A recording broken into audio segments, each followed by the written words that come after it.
Gento!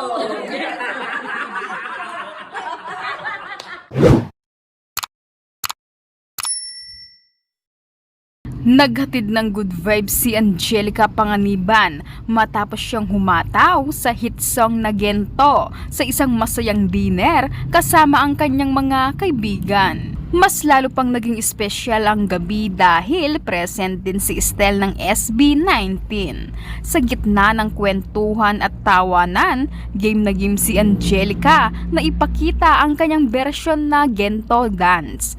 Todo hataw ang aktres kaya naman hindi napigilang matawa at humanga si Estel sa kanyang masiglang pagsayaw.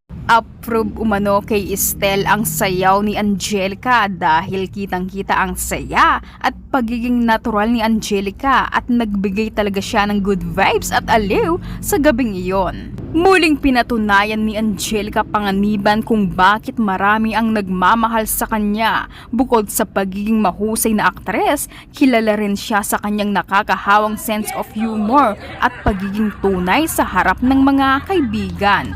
Ang simpleng salo-salo ay nauwi sa isang gabing puno ng tawanan, kantahan at sayawan na tunay na ikinatuwa ng lahat.